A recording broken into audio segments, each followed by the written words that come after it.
Okay, let's get into it. So we're recording this session for anybody who may want to watch it back. So you don't need to make lots of notes, and we'll circulate this also to anyone who couldn't make it.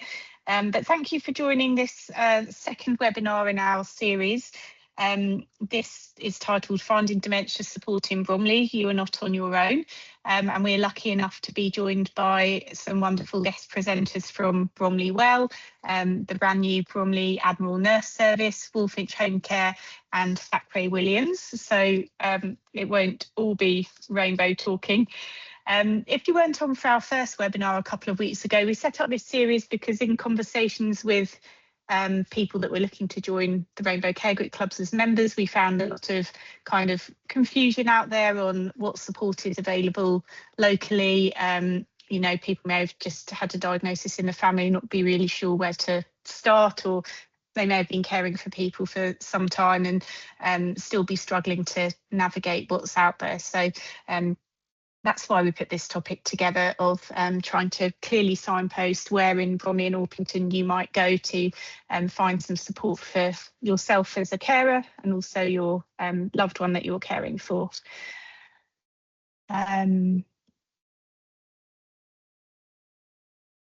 So on to the first slide. So we're going to cover just a few slides from myself on the support available on dementia in Bromley.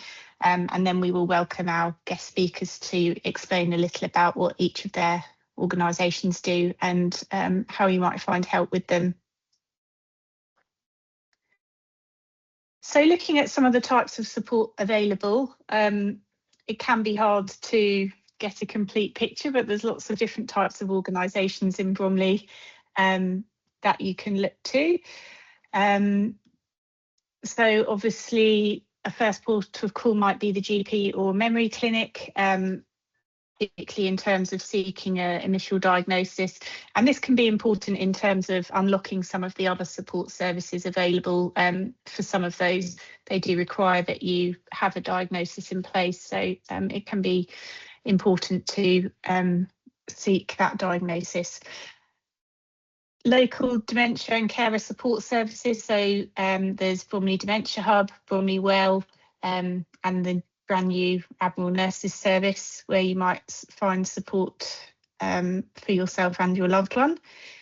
You could consider day services, home care and respite options. So there's the Rainbow Care Group that do a day care for people with dementia. Home care services, we'll hear from Woolfinch in a little while if you would benefit from somebody coming into your home, and then respite options with some of the local care homes offer short stays that can help you to recharge your batteries. There's advice on legal and financial planning, so we'll hear from Thackeray Williams along those lines, and that's something that's really important to kind of tackle early rather than when in a crisis situation, so we'll hear more on that. And yeah, just very important to share information with family and friends and not wait until there's an emergency to ask for help. Not covered on the screen, so memory cafés and carers cafés. I plotted on a map yesterday where these are in the borough of Bromley, and there are a lot of them, so at least 21. There will certainly be more that I have managed not to include, but I got this from the Bromley Dementia Friendly Communities fantastic events page on where these cafes are located. So we've put the URL here. That's a really good place to go to find out what might be closest to you. But these memory cafes are free groups where you might attend a carer and someone living with dementia together for a couple of hours, and they tend to be really positive, fun, friendly environments. You'll do a bit of bingo quizzes, there might be a musician in. It's just a really positive social space, so certainly recommend looking at where those might be close to you.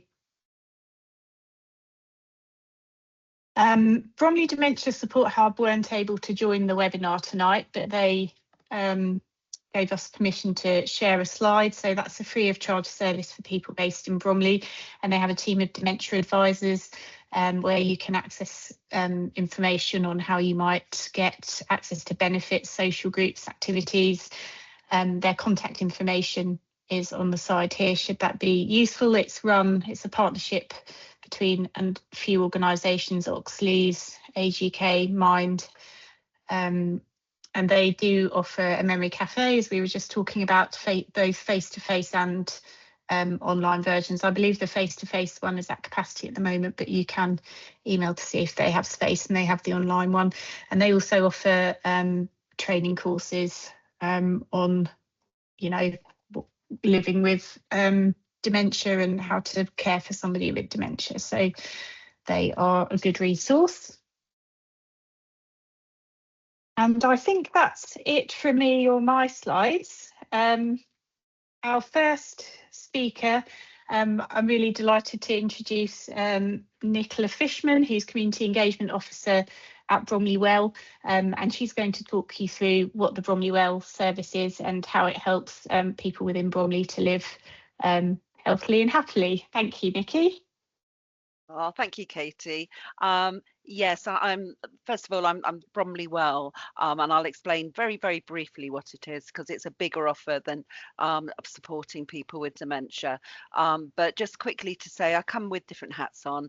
I'm Bromley Well, but I'm also Age UK, and I'm also co-chair with Nima, who's also on the call, for the Bromley Dementia Friendly Community. And thank you, Katie, for putting up our website link, and also to the cafes. I have got an updated list of the cafes and activities, and there's around about 30. And if anybody would like more details about the individual cafes, I used to run the Memory Lane Cafe and the singing group.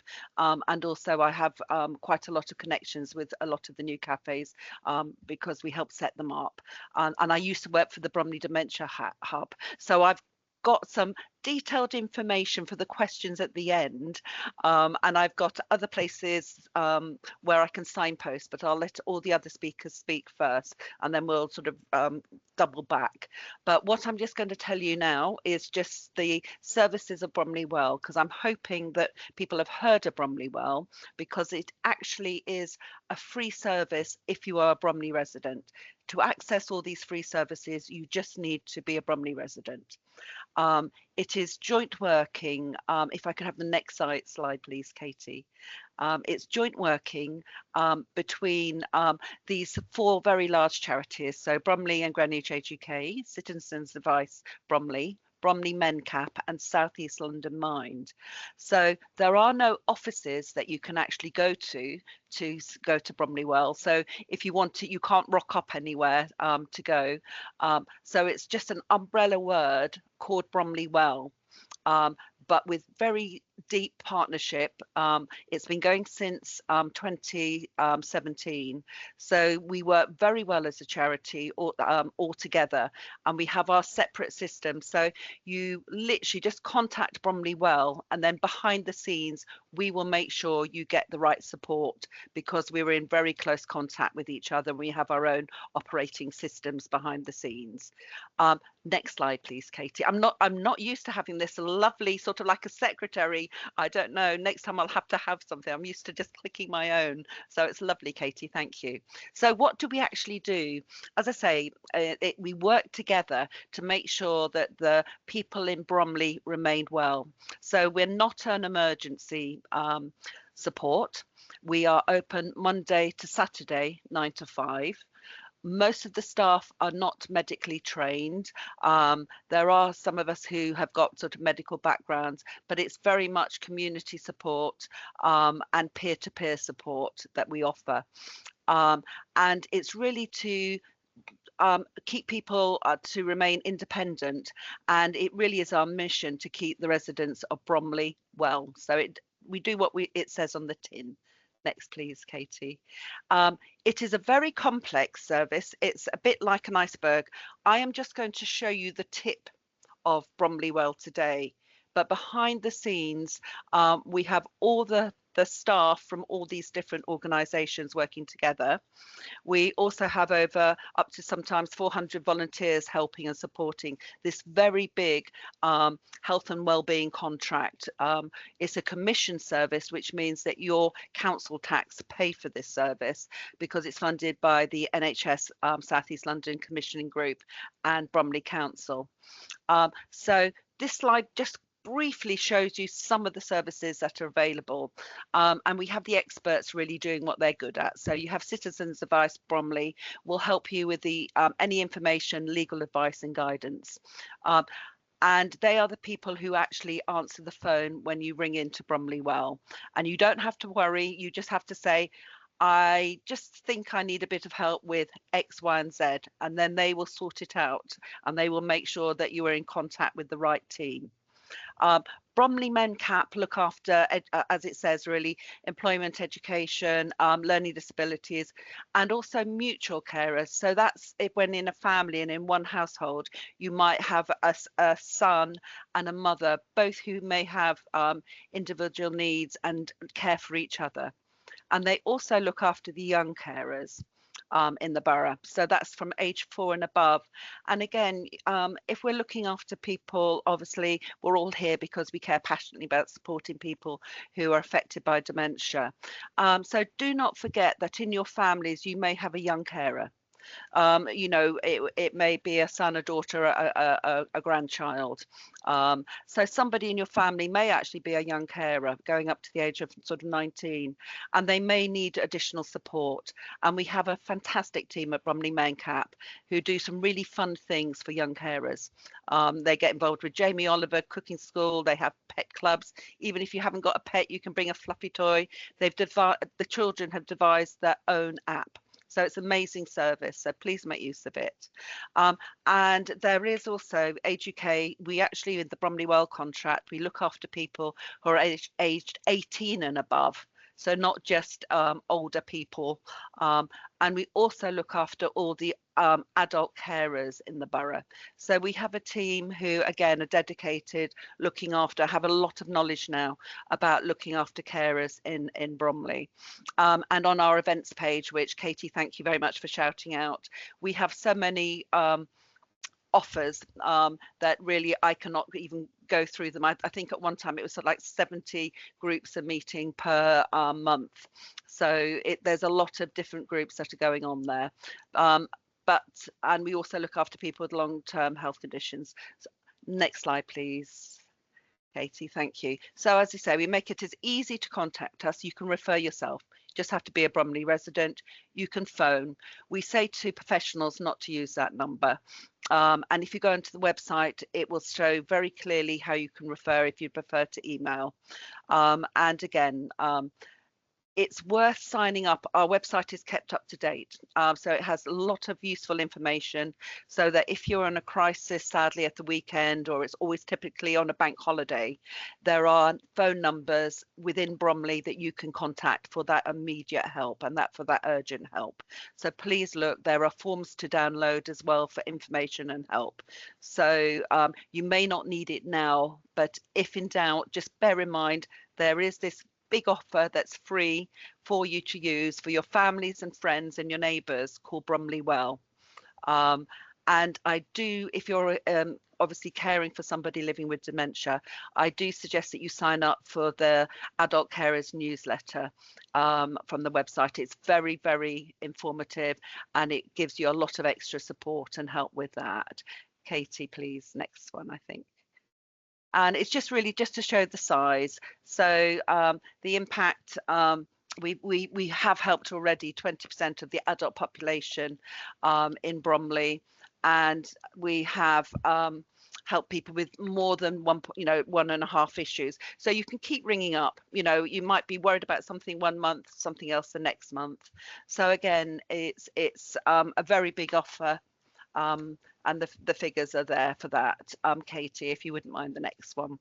And it's really one of the other things is if people haven't got any help at home.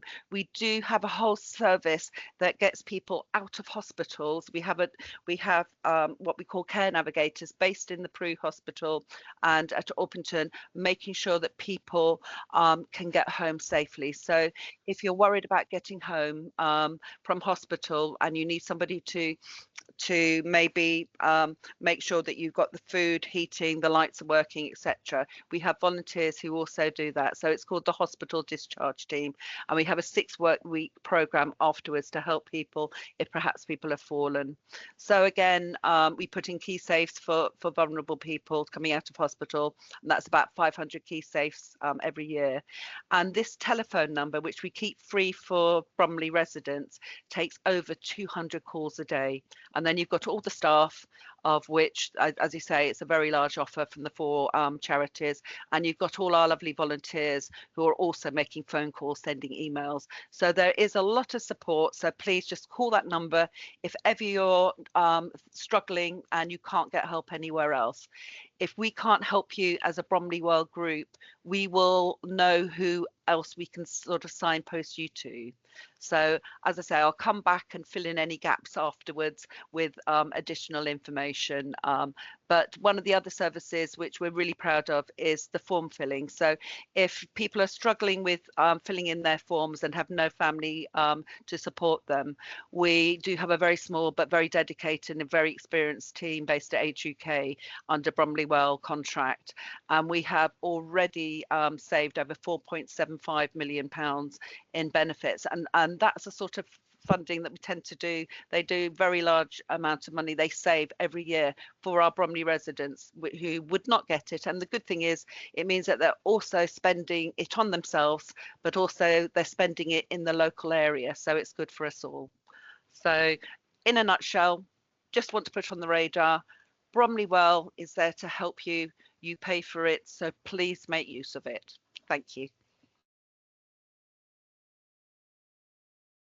And my contact details are just on the last slide, but thank you, Katie. Lovely. Thank you so much, Nikki. That was a fantastic introduction to the brilliant service that Bromley Well provides and the support that people may wish to access on this webinar. So for our next speaker, I'd like to introduce Angelina Campisi, who is Admiral Nurse and part of the exciting new service for Bromley that actually only launched on Monday of this week, I believe. So over to you, Angelina, to explain a little bit about what you and Rosina are up to. Lovely. Thank you so much for that. I really enjoyed that, Nicola, by the way. I've learned lots more about Bromley Well than I already knew. So thank you very much for that. So evening, everyone. Thank you for having me. As Katie says, we literally did launch on Monday. So Rosie and I have been in position for 2.5 months, almost 3 months now. And we've just been going around the area, meeting people and networking, learning what's in Bromley, and we're still finding new things. So it's amazing. So basically, I'm just going to give you a quick rundown of what the service actually is, what an Admiral Nurse is. And then we'll take questions at the end, hopefully. Next slide, please, Katie. Thank you. So basically we will go through what we're bringing to Bromley, hopefully why it matters, and how we will fit in with everything else, every other service, because as you've just heard from Nicola, there are so many services in Bromley, but we work in partnership, so everybody complements everybody else, which is nice. So basically, to talk about Admiral Nursing, we are dementia specialist nurses. We are sponsored by Dementia UK, as you can see. No, the other way, there you go. I've got my little Admiral Nurses thingy there on my background. And we are so called because of a gentleman called Joseph Levy, or I'm never sure if it's Levy or Levi. But he was a gentleman with dementia. His family started what eventually became Dementia UK. He was a very, very keen sailor and affectionately known as Admiral Joe. So we're basically named after him. and we work with the whole family. And in Bromley, our patient, if you like, is going to be the carer. So the people who are looking after a person with dementia at home, you are our patient, our client, the one that we're there to support. If you just look at the little model there on the screen, hopefully you can see it okay, but it shows where Admiral nurses are at the top of the pile, if you like. We're called a tier 3 service, which just means we're working with very sort of complex cases where you've got lots of different things going on in the family. But always the prime focus is the carer, but obviously not to the detriment of anyone else. So we're looking at a holistic family-centered view on that. Next slide, please. Thank you. So, I mean, I've been talking to a few people sort of going around Bromley. One, it's the biggest London borough.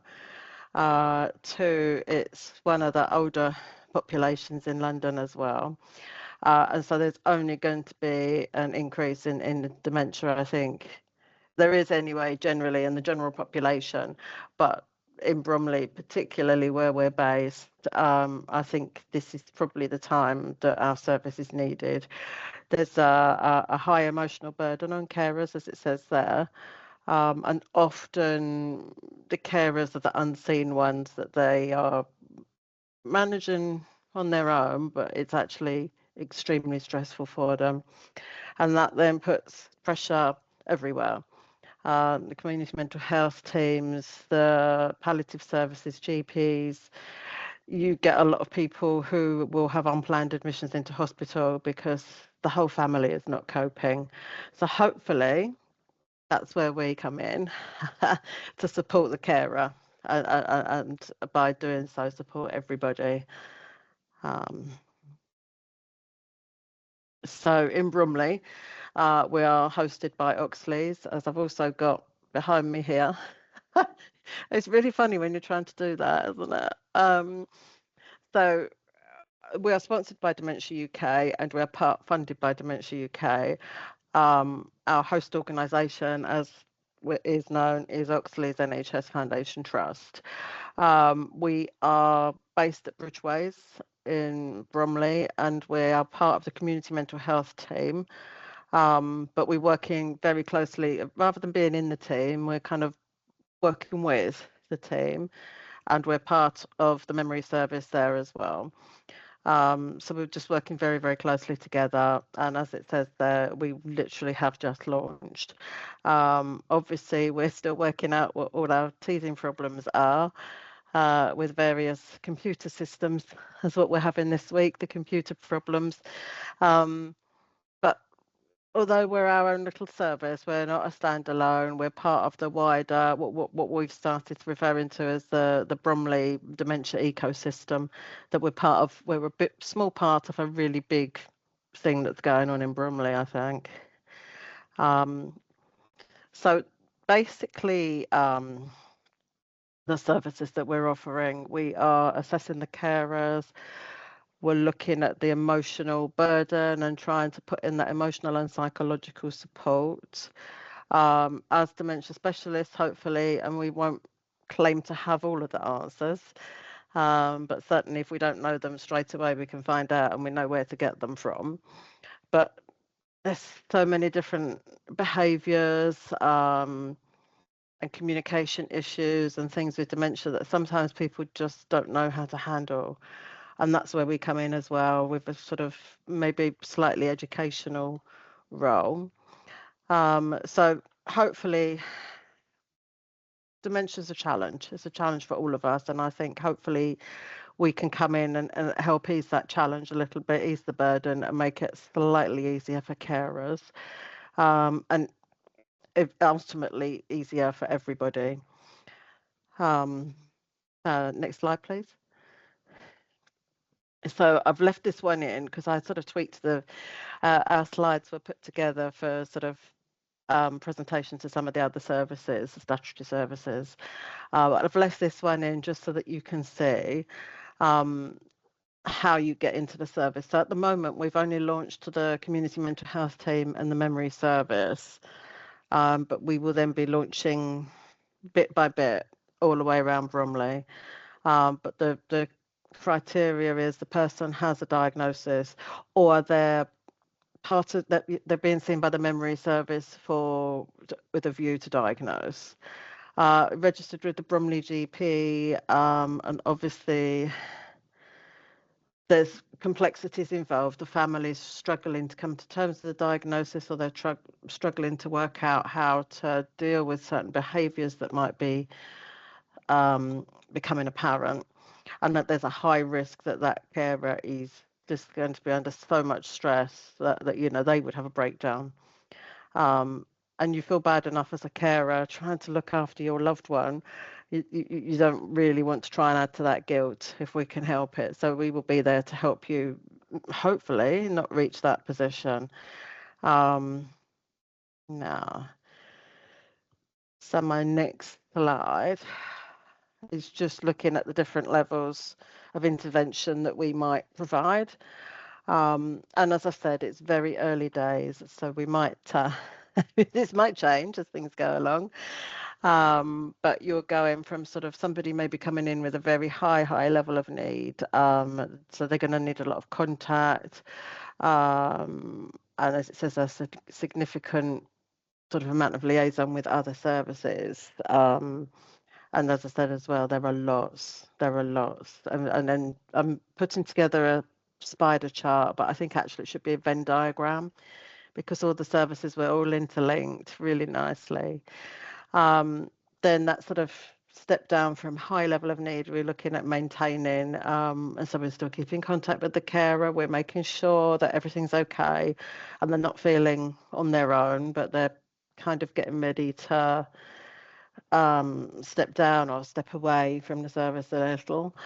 The holding one is more so we're getting ready for discharge, but after the person's discharged, what we've said is we will still be there. So where I just showed you the referral criteria, for somebody who's been part of our service, for somebody who's been on our books, on our caseload, but is being discharged, they will be allowed to self-refer.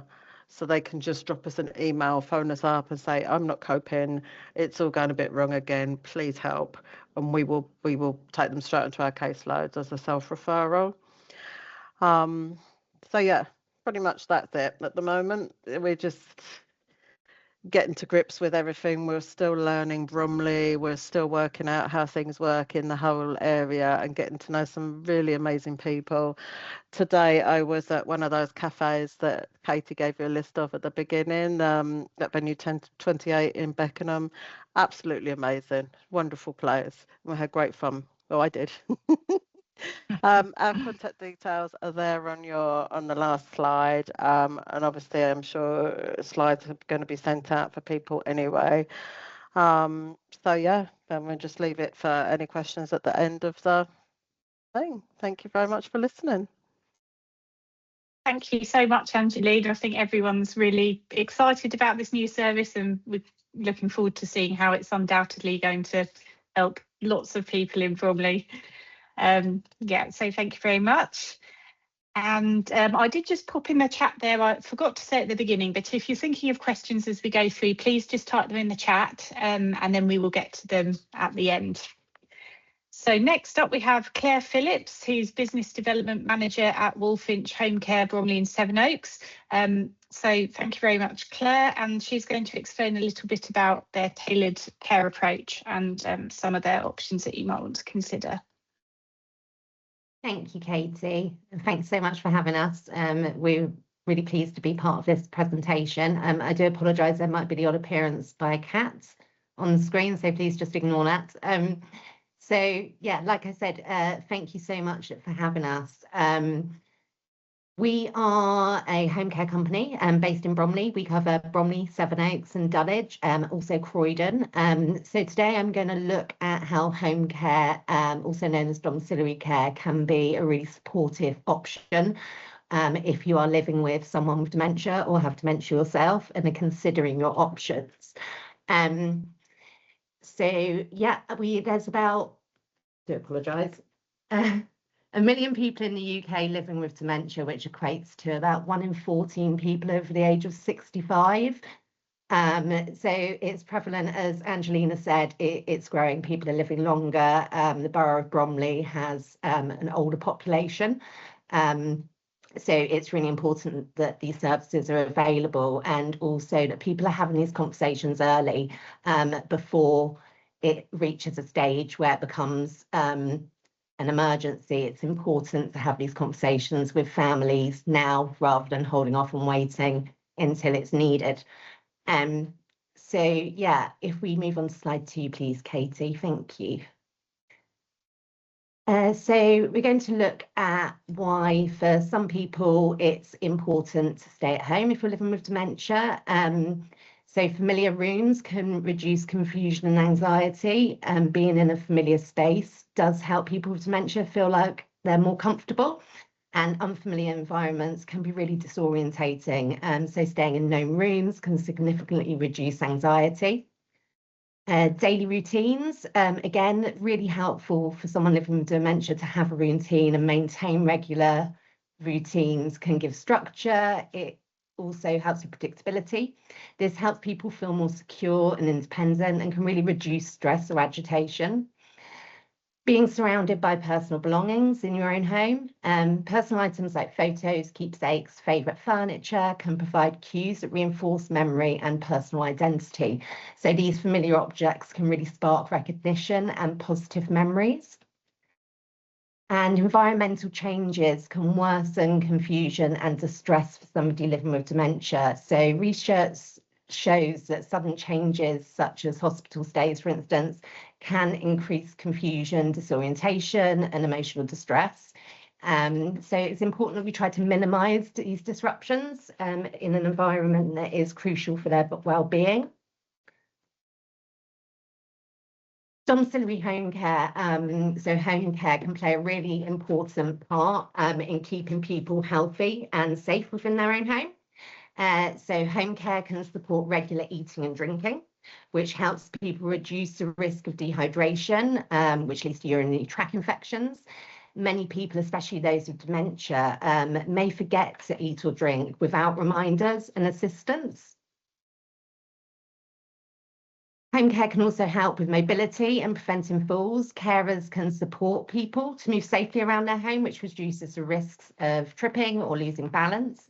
Another role of a home carer is to make sure medication is taken correctly, which obviously is really important. This can help avoid missed doses. Someone living with dementia may take too many of their tablets or medication, which can lead to an accidental overdose or harmful interactions between medicines, so mixing wrong medications. Carers will also be well placed to spot early signs of illness, so small changes in behaviour, appetite, movement, they can all be noticed before a condition becomes serious. So having a home carer can allow problems to be addressed early rather than becoming an emergency. Research in the UK shows that strong community and home-based support significantly reduces avoidable emergency hospital admissions for people living with dementia. So because carers visit regularly, sometimes 1, 2, 3 times a day, usually at least 3 or 4 times a week, a carer can often notice small changes in a person's condition before they turn into major problems. So early intervention is really important to prevent deterioration and improve a person's quality of life.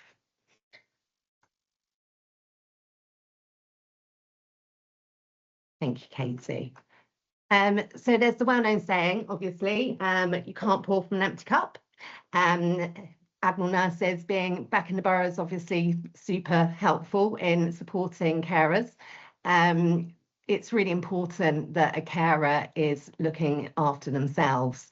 So a home care provider can help provide respite for a carer if you're caring for a loved one living with dementia. It gives family carers regular breaks to rest and recharge, which helps prevent exhaustion and burnout. Supporting daily routines, so helping with personal care, meals and medication, ensures that a carer is consistent, the care is consistent and it's safe care. It reduces emotional strain So carers can feel, if you're caring for a loved one at home who's living with dementia, they can feel isolated or overwhelmed. So having the support of a carer can provide emotional support through the shared care, basically. And it's a shared responsibility. Having a professional carer work alongside a family reduces the pressure on a relative. So a husband or wife can stop being a carer and be a husband or wife again, rather than taking on that challenging role. Carers need to look after their own health, basically. They need to get out of the house, have time for self-care, see family, friends, maybe any hobbies that they might have. So it helps support a carer at home have a better quality of life, and really fill that cup up so they can care for their loved one better. And if you're caring for yourself, obviously, that's the most important thing. You can't pour from an empty cup. So home care can support with various aspects of people living with dementia. So it supports a familiar environment. So staying home can be comforting for most people. Being in a familiar environment helps reduce confusion, anxiety, and especially those living with memory challenges or dementia, a familiar environment, as we discussed at the beginning of the slides, it can be really helpful. Personalised routine. Not everyone has the same routine. Home care allows routines to be tailored to each person's habits and their preferences. This means that care fits naturally into their day, rather than following a generic schedule. It also offers cognitive support, so carers can provide gentle prompts and structured activities. At Wolfinch, we want people to thrive in their own homes, and this helps maintain mental skills, encourages engagement, and supports independence for as long as possible, and whilst it's safe to do so. And consistency and trust. So having regular carers means that people can build meaningful relationships. Trust and familiarity are key to comfort and cooperation in care. At Wolfinch, we strongly believe that continuity of care is really important. A good care provider will ensure that there is a small dedicated team looking after the person with dementia, and we would never send a stranger to the door. So safety and monitoring. Carers can help reduce risks such as falls, medication errors, as we discussed, and reaching health crisis, basically. So regular observation means that problems could be spotted early and addressed before they escalate into anything more serious. And family support, as we mentioned, you can't pour from an empty cup. So home care also supports relatives. Knowing that you've got a professional involved can really offer reassurance, reduce stress levels, and can allow a family member to take breaks when they need to. So a little bit of respite, whether that's an hour out of the house, a couple of hours to see friends, when you know your loved one is with somebody who is qualified and knows them and can identify any problems, you're going to be able to relax a little bit more when you leave the house. So there's a range of options for home care, from hourly visits right through to living care. Needs vary for every individual, basically. So no two people living with dementia are having the same experience. As we know, it's a progressive disease, so needs change as well. We tend to find that people start off with companionship visits, maybe a couple of times a week. Companionship is basically what it says on the tin. We offer companionship. That might mean we take the person living with dementia out to a coffee shop or to their favourite park, out for a walk. We think fitness is super important. It can also include home help. Dementia is progressive, so their needs will change, and along with their needs changing, their care requirements will change as well. So a good home care provider is going to help identify when those changes to a care plan are required. Each person is going to have an individual person-centered care plan. It may be that your loved one goes on to require some more support with medication and personal care, such as washing and dressing, and a home carer can help identify when those changes are needed. So at Wolfinch, we're really passionate about ensuring our clients receive the best possible care. Any good home care provider will also have that passion. We strive to recruit carers that would feel comfortable sending in to our own loved ones. It's something that we're pretty hot on. Any carer that works for Wolfinch, I would want to feel comfortable sending in to my own mum or dad. And continuity of care is essential. So we provide a dedicated team to each individual and never send a stranger to the door. A good provider will empower the person living with dementia to stay independent for as long as possible and support them to thrive within their own homes. So that's pretty much it from me. If you are thinking about home care as an option, we're really open to just a chat, really. So don't hesitate to drop us a line. There's amazing people doing amazing work in the community, and we feel very proud to be associated with them. Myself or one of my colleagues would be really happy to answer any questions that you might have, or just any advice, really. We're happy to point people in the right direction. Just drop us a line or give us a call. Thanks so much. Thank you, Claire. That's great to see all of those options available to help people with dementia stay in their own homes for longer. So yeah, thank you very much for such a great presentation. Now, last but not least, we have one final speaker, who is the lovely Nima Stepney from Thackeray Williams Solicitors, a partner at Thackeray Williams Solicitors, and she's going to share some information about powers of attorney, wills and estate planning, and when to start thinking about these things. Thank you, Katie. So next slide, please.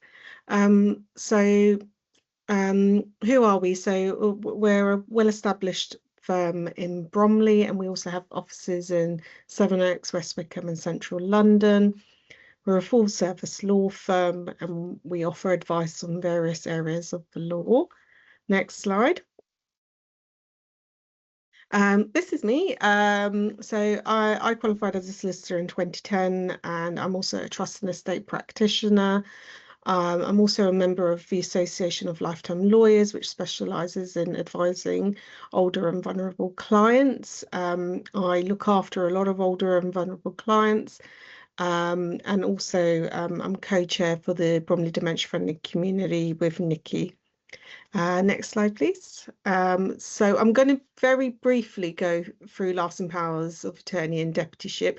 I could spend an hour going through all of this, but I'll be brief, so it's just like a little whistle-stop tour. So powers of attorney, what are powers of attorney? Why are they important? They're mainly important because it allows you to kind of plan for the future, so that it makes it easier for people sort of looking after you to be able to sort of make decisions on your behalf, whether it relates to your finances or care. There are different types of powers of attorney. A general power of attorney is limited to a specific transaction normally. For example, if you're on holiday and you need someone to sign a lease. Enduring powers of attorney you could put in place up until 2007. They're still valid, and they only cover your property and finances. And then in 2007, the government introduced lasting powers of attorney. Next slide, please. So there are two types of lasting powers of attorney. The first type I'm going to discuss is to do with financial decisions. So the sort of decisions your attorneys might make for you would include selling your home or property, managing savings and investments, selling stocks and shares, writing checks, paying bills, operating bank accounts, claiming and receiving benefits, tax returns, making small gifts such as Christmases and birthdays. And quite often people don't realise that you can't do these things even for your spouse. You need power of attorney to do it. Next slide, please. And then the other type of power of attorney is to do with health and care decisions. So this one is a little bit different in the sense that you can only make decisions if the individual lacks capacity to make the decision in question. You can't delegate the decision making, and this is to help an individual maintain their autonomy and and to be supported to make decisions about their health and care where possible. So the types of decisions you might make include deciding where an individual should live, the type of care they receive, who they live with, decisions about their diet and dress, choosing social, cultural activities, and it can also include giving or refusing consent to medical treatment as well as life-sustaining treatment. Next slide, please. And then you also have the option of being an appointee for someone. So this is where you can be an appointee for an individual claiming benefits, so disability living allowance, attendance allowance, state pension, personal dependent payment. The individual can't manage their affairs due to mental incapacity, or they're severely disabled. An appointee can be an individual, so this could be a friend or a relative, or a professional, so for example, a solicitor or a local authority. The application is via the Department for Work and Pensions, and once you're appointed as appointee, you can spend the benefits on behalf of the individual, and you're obliged to notify DWP of any changes. It's very helpful for those whose main source of income is benefits, and it can also be used as an interim measure while a power of attorney or a deputyship is being applied for, just so that you have immediate access to funds. And then finally, I'm going to talk about deputyships in this section. So deputyship is the court process you go through to be appointed as a deputy to manage someone's property and finances where they lack capacity. It is quite routine, I suppose, to be granted deputyship for property and finances. It's very unusual to get one for health and welfare. There's no guarantee the deputy would be the same person you would have chosen as your attorney. And you can have professional deputies, so you know this could be we have professional deputies at the firm. It could be the local authority in some instances. You have to make full financial disclosure to the court, so they need to know everything about the individual's income, outgoings, family, any like their will, just everything really. It's quite a lengthy and time-consuming application. Once you submit the application, it can take about 6 months at least to get the order, and it can be longer if the matter becomes contentious, so if people aren't in agreement. It's costly because it's a court process, so you don't know how much time or effort is going to be involved. And then once you're appointed as deputy, there's ongoing supervision, insurance and monitoring of the deputy by the court. And then you also have an annual duty to account to the court, so you have to be able to demonstrate everything that's gone in and out.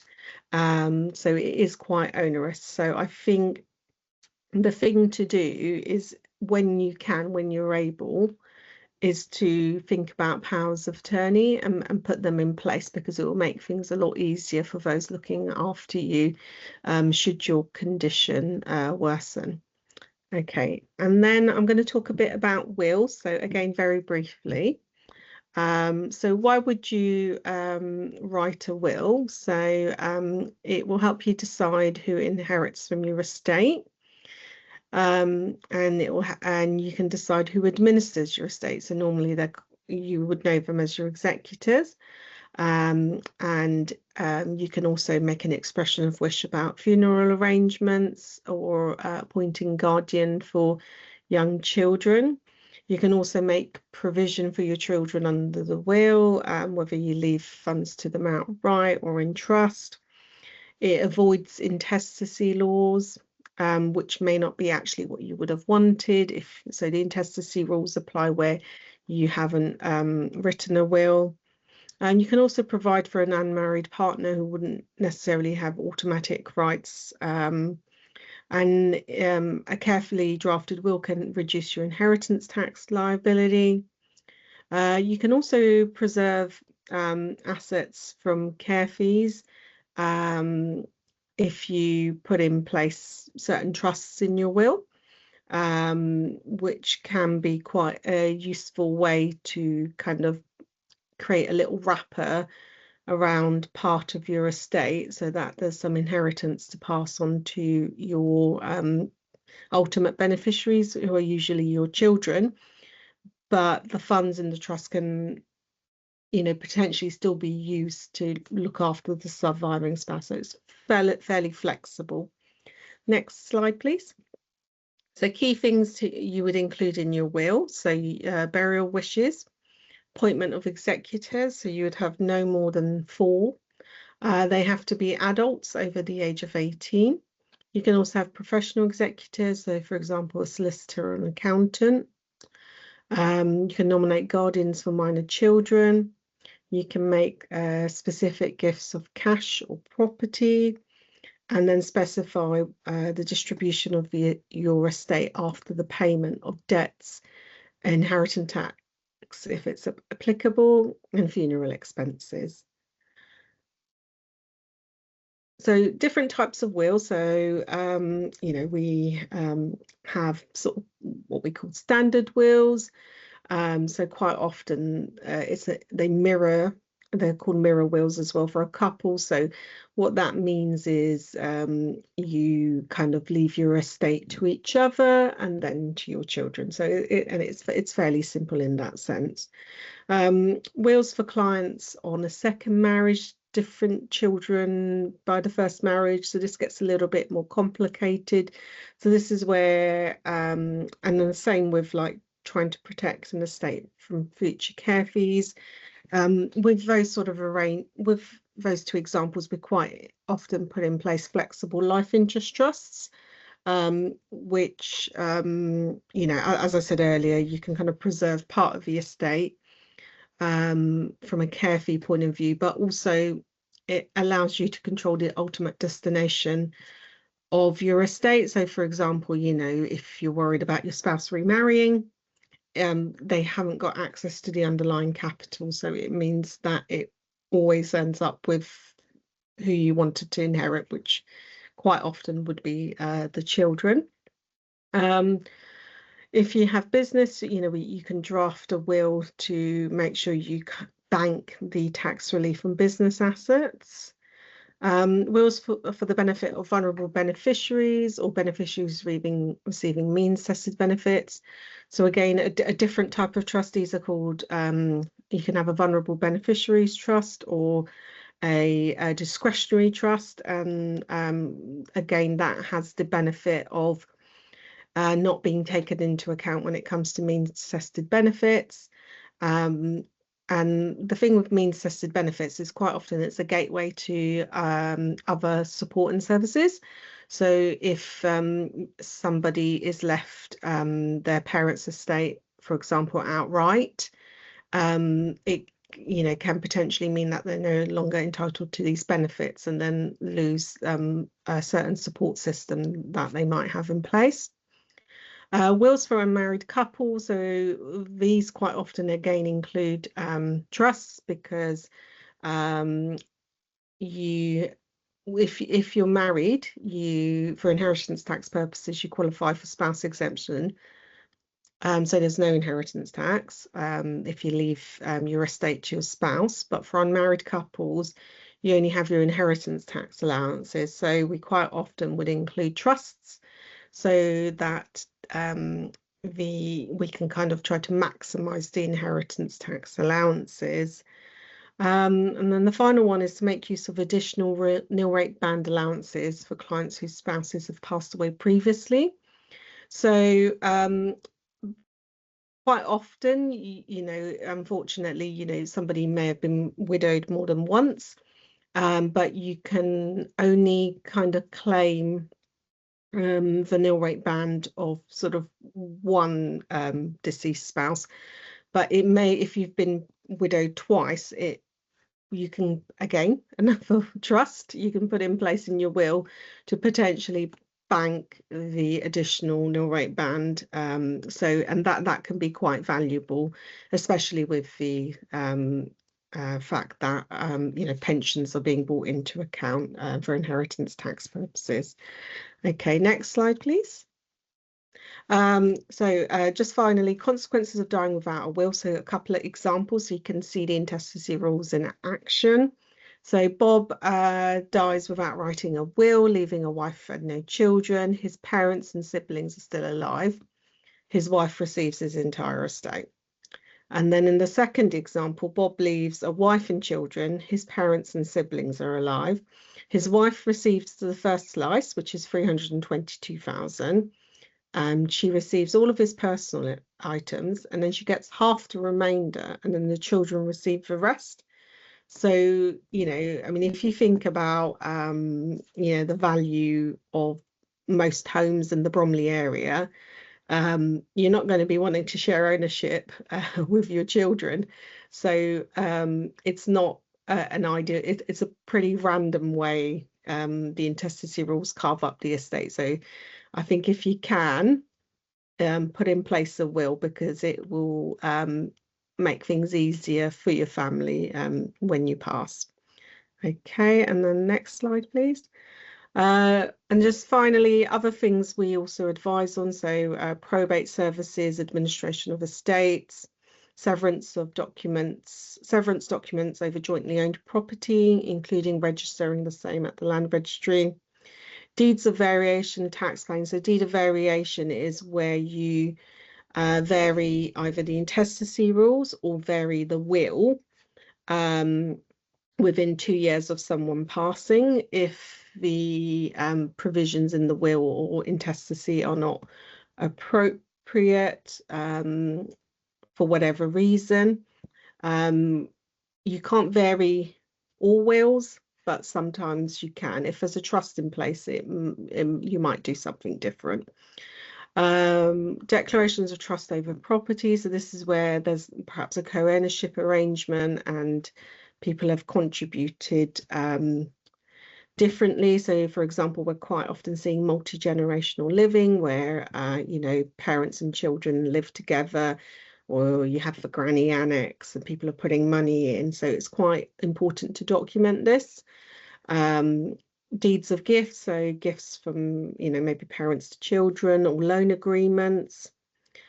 Deeds of assignment of life assurance policies, if you want the benefit of them to pass to someone in particular. And then investment in IHT efficient vehicles. So this is something we quite often do with financial planners. If people have an inheritance tax issue, it's possible to try and look at your savings and investments to try and minimize the impact of inheritance tax. And then I think that might be it. Oh yes, sorry, I keep forgetting there's more slides.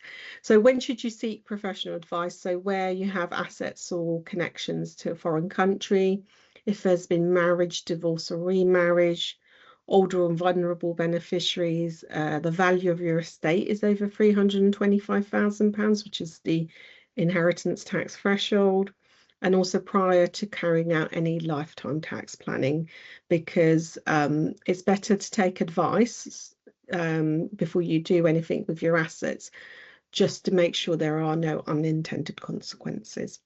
Okay, and then that's it. Thank you.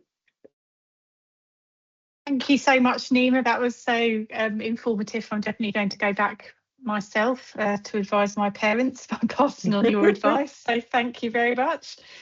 So yes, we've made it to the end of this week's webinar session.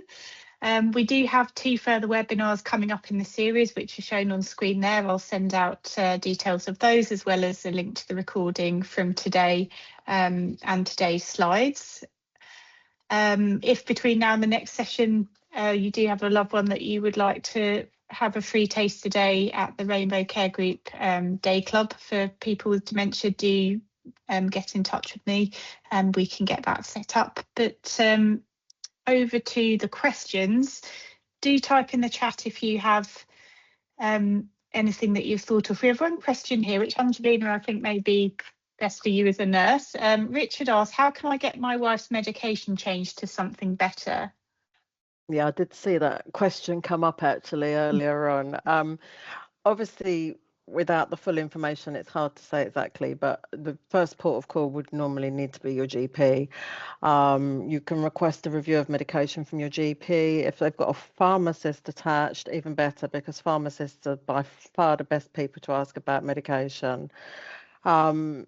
If your wife, Richard, is still under the memory service, and if you're talking about dementia medications that they prescribed, you may be able to still get in touch with them and ask them to review the medication. It's kind of a little bit difficult because I don't know what medication you mean. So difficult to know what would make it better, if you know what I mean. But yeah, I would go to your GP. That's the best advice, really, that way. Or the memory service if she's still part of that. Does that help? Thank you. I think so. That sounds like a good place to start. We've not had any further questions come through. If you want to raise your hand, I can take you off mute. So do that if you'd rather speak your question rather than type. But whilst people are considering that, I'll just thank everyone again for joining us this evening, particularly our great speakers. So yeah, I know it's never easy to take time out of your evening, so much appreciated. And if we've not had any hand raises or any further questions, so you guys must have just covered everything, and that's a good sign. So we'll let everybody head off for the rest of the evening now. Thank you very much, and we hope to see you next Wednesday evening for the next webinar. Thank you very Bye-bye. much. Thank you for having us. Thank you, everyone. Thank you for having us. Thank you. Bye-bye. Bye all. Bye.